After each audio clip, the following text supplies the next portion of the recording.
Hola, hola, hola, hola. Linda mañana para aquellos que estamos de mañana. Aquí tenemos en Heredia, en Costa Rica, una mañana espectacular. Pasé unos días muy curiosos en un lugar muy lindo en México que se llama Tepoztlán. Es interesante este tema de los cambios de lugares y de los cambios de ambiente. Yo estoy acostumbrado aquí en Costa Rica que a las 6 de la mañana ya tenemos un sol radiante, incluso antes, ¿no? En ocasiones. Claro, no, el sol se va a acostar temprano también. Se acuesta tipo 6 de la tarde.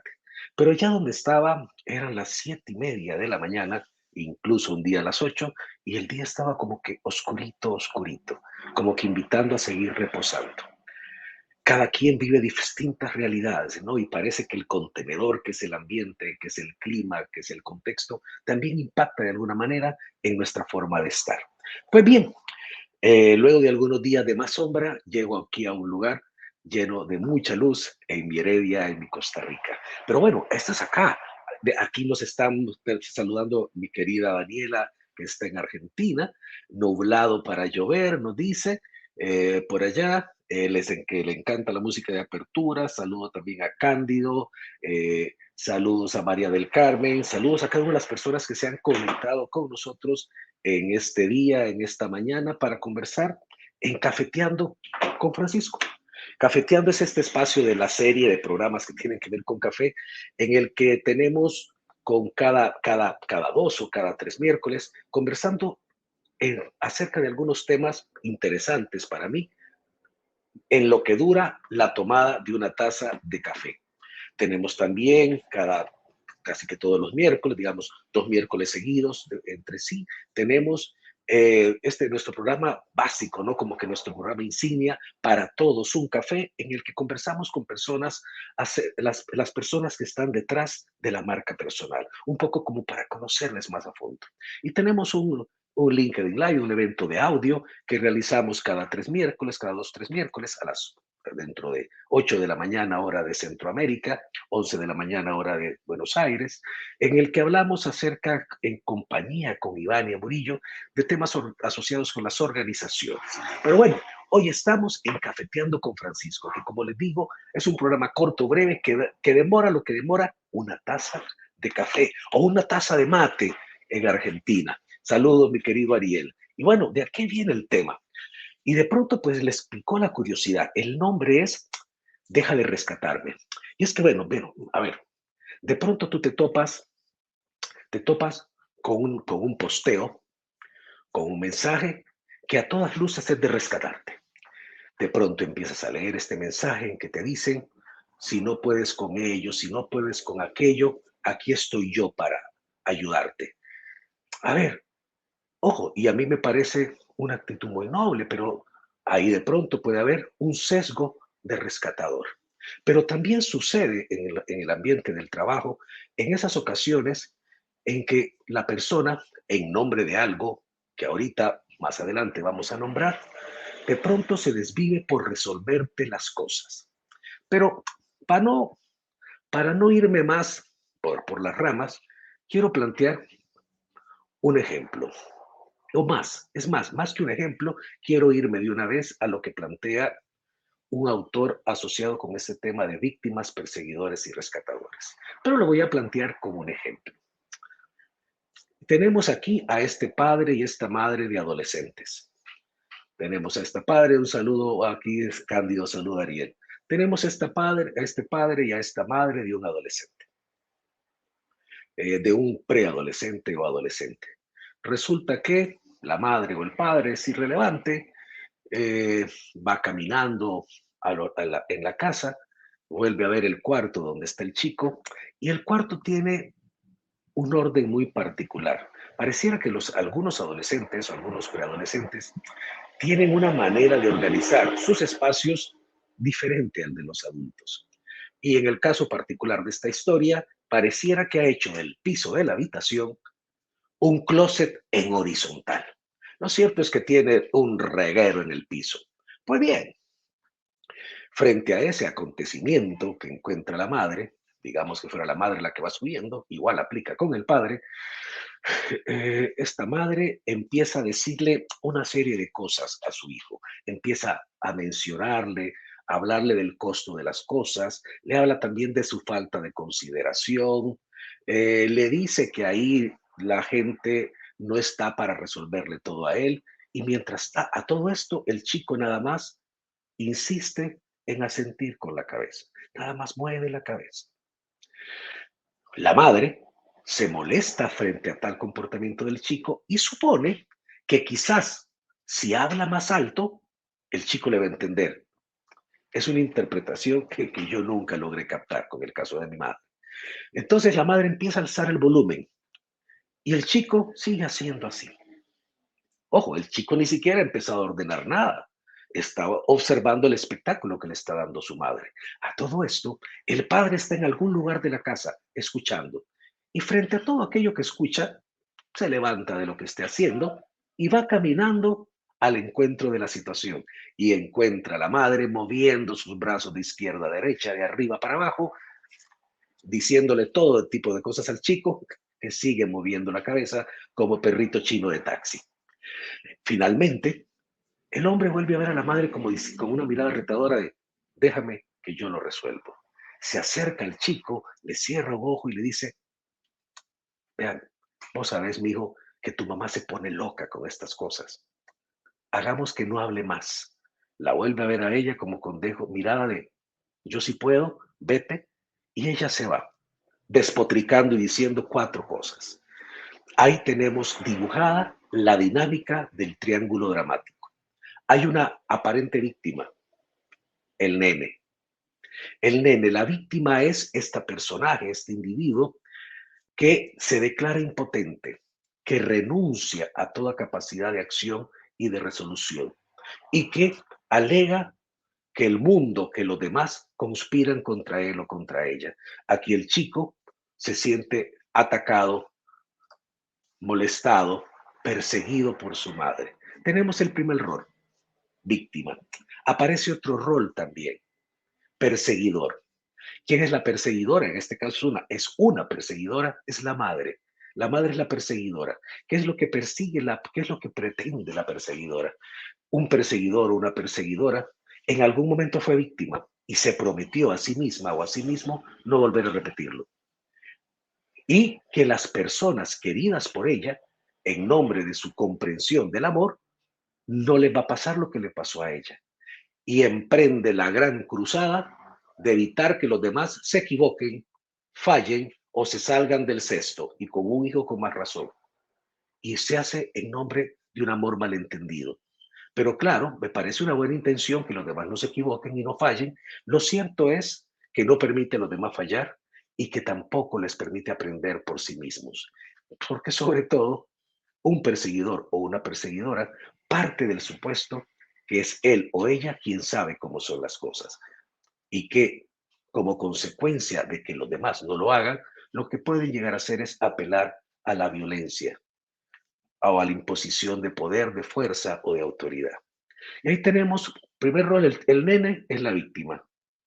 La madre de esta historia es la perseguidora. Y aparece un rescatador, que es un poco el centro de esta conversación. Y el conversador es el padre. El rescatador es el padre que llega a salvar al nene. Y es un salvar entre comillas en nombre del amor malentendido. Lo curioso de esto es que es importante preguntarse, cuando un rescatador rescata, ¿a quién está rescatando? Y te puedo decir que en muchas ocasiones no está rescatando al otro. En muchas ocasiones se está rescatando a sí mismo, a sí misma. Lo triste de esta situación, que estoy contando la historia de esta pareja y de este chico, es que en esta situación particular, este rescatador, este padre, ha delegitimado a la madre. Le ha restado autoridad frente al chico. La madre se ha sentido desacorpada por su pareja y el nene nunca va a aprender a ordenar su cuarto porque el padre se pone a resolverle. La mala noticia de esto es que el nene crece y el nene crece pensando que siempre va a haber alguien que le pueda rescatar. Y se va a vivir también pensando de que cuando alguien le estaba confrontando, pidiendo cuentas, aparecía un ángel rescatador. y puede optar también entonces por más adelante seguir practicando el patrón del rescatador o el patrón de la víctima, manteniendo ya en sus relaciones de adulto y en el mundo laboral la dinámica de la víctima. Una dinámica en que se abandona responsabilidad y, y nos quedamos como eximidos o abandonados a nosotros mismos de nuestra capacidad autónoma de hacer. Ahora, entonces cuando hablamos de víctimas, ¿de qué estoy hablando? O cuando hablamos más bien de rescatadores, ¿de qué estoy hablando? Pues bien, el rescatador, en la lógica de que estoy planteando, es esta persona que en algún momento padeció algo y dado eso que padeció, declaró que no va a permitir, que no quiere que le pase a otros. Y no solo eso, sino que el rescatador necesita ser necesitado. Para un rescatador lo fundamental es el afecto, el reconocimiento, su valoración. De hecho, para cualquiera de estos tres arquetipos dentro de la orientación de la víctima, es para estos tres arquetipos el reconocimiento, la valoración vienen de afuera. Por lo tanto, el rescatador en el caso particular necesita ser querido. Su valía está en función de que alguien le necesite. Y se hace el cuento de que si va en rescate de alguien, esta persona le va a seguir necesitando. Esta persona le va a querer.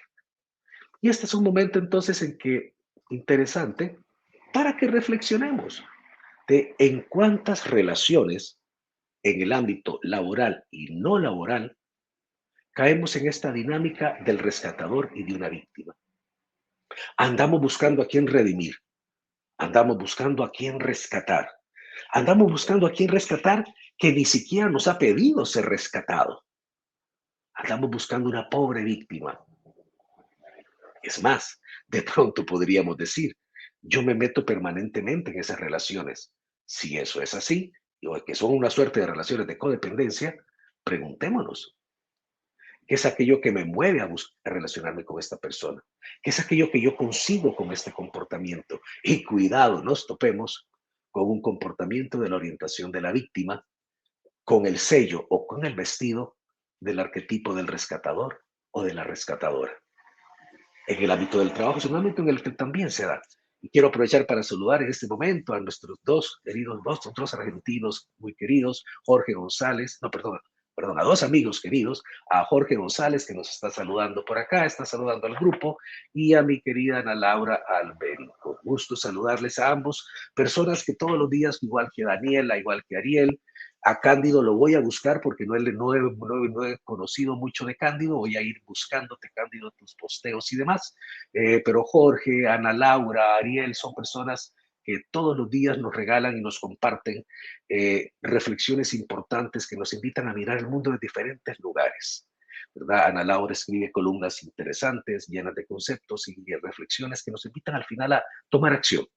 Jorge González, desde su mirada de las piezas del ajedrez, nos invita también a elegir cómo queremos armar el tablero, y Ariel Hernández, que nos vive provocando permanentemente acerca de qué valor le estamos dando a nuestra vida, a nuestros roles y demás. Algo que tienen en común estas tres personas a las que les acabo de mencionar es que sus aportes y sus propuestas vienen del lado del protagonista, el lado, la antípoda o el lado opuesto a la orientación de la víctima. En todas las lecturas que nos proponen y en los posteos que nos proponen estas personas, nos invitan a ver, a asumir nuestra propia responsabilidad por nuestros propios resultados. Y bien, ahora, en el ámbito del trabajo, ustedes reconocen que estos comportamientos se dan. Y vieron que, ¿en qué situaciones se dan? Bueno, una de las situaciones en que se da es, por ejemplo, cuando las personas que delegan para arriba. Lo interesante de la delegación para arriba, y estoy recordando el caso de un cliente, porque bueno, este tema lo traigo a relación de algunas conversaciones que he tenido con algunos clientes. Aparece esa conversación con este cliente que me dice que hay algo que hacer con fulanito, una persona que le reportaba a él. hay que hacer algo con fulanito porque no se hace cargo y encuentra que finalmente él tiene que terminar haciendo las cosas porque fulanito no termina de aprender por más dedicación que le ha hecho. Y conversando nos dábamos cuenta que el patrón era que este tal fulanito terminaba delegando para arriba. Pero a ver, la delegación para arriba funciona si hay alguien arriba que tome aquello que le delegan. Y entonces había una dinámica un poco curiosa, un poco viciosa. Por un lado, el fulanito, dentro del el cuento que se contaba, era que siempre su jefe iba a terminar resolviendo. Y ya se sabía de memoria el proceso.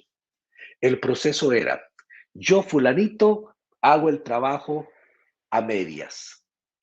Segundo, lo hago a medias y frente a hacerlo a medias, el jefe se lo voy a mostrar y va a hablar un rato.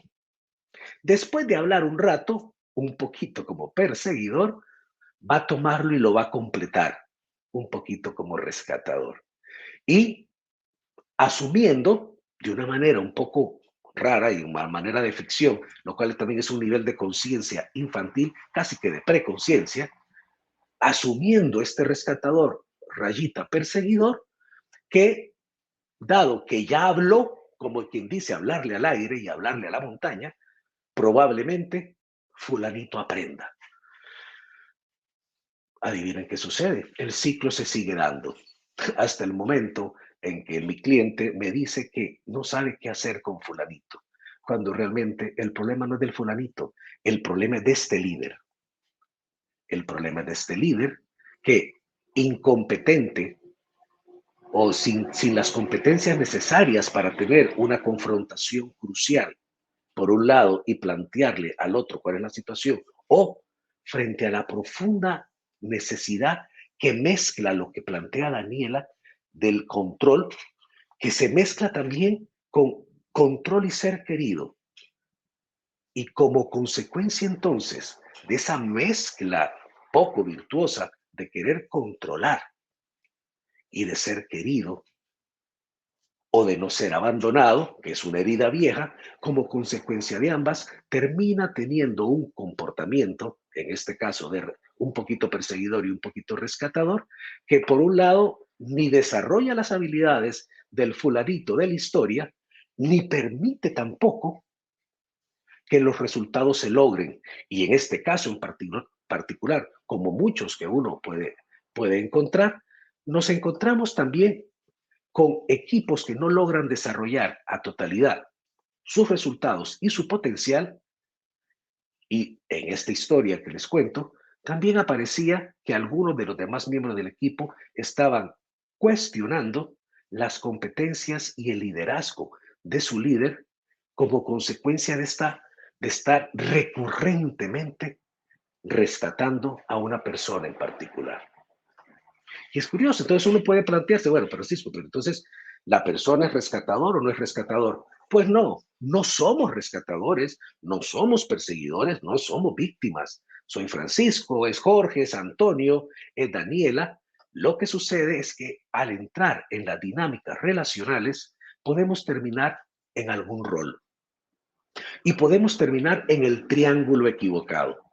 En el triángulo de la víctima tenemos estos tres roles: el perseguidor, el rescatador y la víctima. Hay otro triángulo virtuoso, que es el triángulo del poder, pero dentro de la lógica transaccional esta de la dinámica de la víctima, podemos terminar en el rol de rescatar y andar buscando quien requiera ser redimido. O perseguidores y andar buscando algún cristiano como Pablo para ir detrás de él. O víctima, declarando nuestra impotencia y nuestra incapacidad para resolver las cosas solos. Y eso no sucede cuando entramos en la interacción, porque en ausencia de un otro, en ausencia de otra persona, no podemos asumir ninguno de estos roles. Esta es la maravilla del asunto. Para que cualquiera de estos roles se mantenga, se necesitan dos. Usted puede elegir actuar como víctima, pero si no aparece alguien que desee rescatarlo, ahí murió la naturaleza de víctima. Usted puede querer actuar como perseguidor, pero si no hay ninguna víctima que le aparezca en el horizonte para perseguir, tal rol se disuelve. Entonces depende de nosotros. Depende de nosotros distinguir, reconocer y definir la manera de plantarnos en las relaciones. Y no se trata de ser grosero, ordinario, maleducado, cuando una persona en buena lid nos ofrece ayuda o nos ofrece apoyo. No va por ahí, pero se trata de asumir nuestra adultez. Dentro de la dinámica de la víctima, lo que tenemos son personas en un estado de preconciencia. Nos tenemos a nosotros en una situación con un nivel de conciencia bajo, apelando o muy pegaditos a nuestras heridas fundamentales, a esos miedos terribles, al miedo a no ser querido, al miedo a ser abandonado, al temor a ser humillado. Y en nombre de eso, nos disfrazamos de alguno de estos trajes. El traje del perseguidor, en algún momento probablemente fue humillado o fue evaluado de manera injusta para sí. Ojo, y probablemente no fue hace poco, fue hace mucho tiempo. Y en nombre de ello tomó la bandera de nunca más me lo van a hacer. Y muy seguramente esta persona logró desarrollar sus habilidades de tal manera de ser impecable en sus resultados, de ser impecable en sus entregas. ¿Con qué afán? De que nunca más se metieran con él o con ella. En algún momento dijo, nadie más se va a meter conmigo y no voy a dejar que nadie me joda. Pero probablemente el estado de ánimo que está asociado con este arquetipo es el del resentimiento. Y ha definido o ha distinguido que el mundo es de una manera y va a hacer todo lo posible porque el mundo funcione de esa forma. Porque está muy sujeto a la herida y no es capaz de verla. Probablemente quien fue probablemente el rescatador es una persona que tiene muy fuerte, entre otras, probablemente la herida del abandono, la herida de no ser querido. Y entonces de manera inconsciente eligió muy tempranamente gustar siempre, agradar siempre. Porque al agradar, al gustar, al satisfacer, se logra que aquellos otros, que el objeto de nuestros afectos, no nos abandonen. O nos contamos el cuento de que al hacer eso nos va a querer. La mala noticia de eso es que crecemos haciéndolo. Y claro, tiene su lado luminoso. El lado luminoso de este comportamiento es que de pronto estas personas desarrollaron unas habilidades sociales espectaculares, que cuidado, en lados todavía más oscuros los puede llevar a la manipulación. Y quizás se desarrollaron grandes habilidades sociales y son tremendos anfitriones, son espectaculares buscando detalles para agradar a los demás, lo cual es una parte luminosa. El asunto es cuando lo hacemos por las razones equivocadas, cuando lo hacemos con el fin de que el otro nos deje, cuando lo hacemos con el fin de que el otro nos quiera. Como que si nos quiera o se quede el otro con nosotros, dependiera de nosotros mismos, cuando realmente se trata de una danza relacional que ambos eligen bailarla o no bailarla al mismo tiempo. Y el otro como adulto puede elegir si le parece o no le parecen los términos. Entonces, en ambos casos, tanto como perseguidor como rescatador, lo que tenemos son comportamientos muy ligados o muy apegados a las heridas fundamentales. Ahora, ¿qué pasa? Aquellos que no entramos o cuando no entramos en esos roles, es que no hemos tenido esas heridas. Claro que las hemos tenido.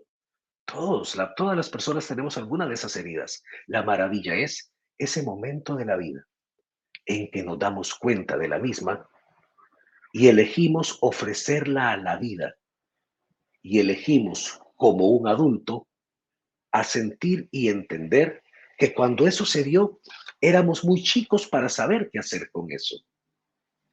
Asentimos y abrazamos todo aquello que hemos podido aprender a lo largo de la vida y hemos como consecuencia de lidiar con esa situación que en ese momento éramos muy chicos para lidiar con ella.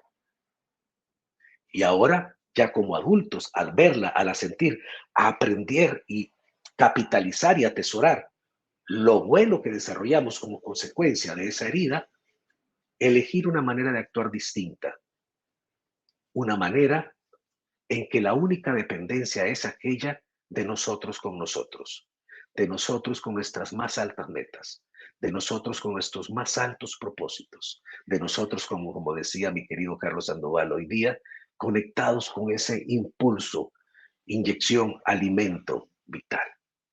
Voy a leer algo que nos plantea aquí Daniela. ¿La personalidad de victimización también es para controlar? Claro que sí, porque la víctima, y qué bueno que lo traes a colación, la persona, la víctima también tuvo herida de abandono. ¿Y qué es lo que quiere la víctima? Que no le abandonen. Y aprendió a que si se quejaba, a que si se mostraba pequeño o impotente, la atención iba a ir a él, hacia él o hacia ella. Entonces se vive conspirando o creando condiciones para verse pequeño mínimo para recibir las atenciones, lo cual probablemente tenga algún lado luminoso. Y un lado luminoso es que probablemente esa persona ha desarrollado habilidades para obtener atención.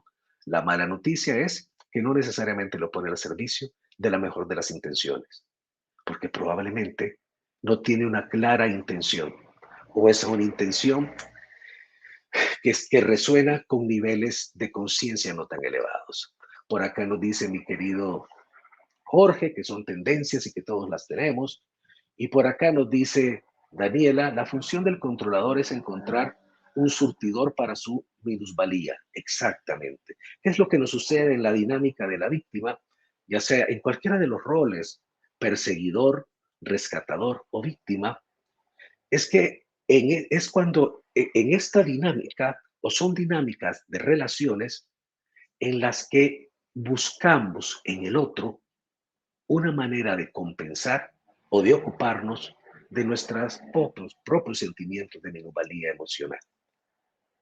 Son dinámicas relacionales que no hacen sino profundizar nuestras heridas y temores fundamentales, que cuando aparecen en el contexto organizacional impactan en la calidad del liderazgo, en la reputación de ese líder, en el respeto que los demás miembros del equipo pueden tenerle a este líder. Porque vamos, puede ser que este líder actúa como rescatador con uno de los miembros del equipo, no con los otros. ¿Y por qué no con los otros? Porque los otros se ven a sí mismos como protagonistas y declaran que no necesitan ser rescatados. Una cosa es aceptar los afectos de alguien. Otra cosa es reconocerse como incompetente para decidir por nosotros mismos y para asumir las consecuencias y la responsabilidad de las acciones que realizamos. Y eso sucede y asumir esta responsabilidad es parte del adulto.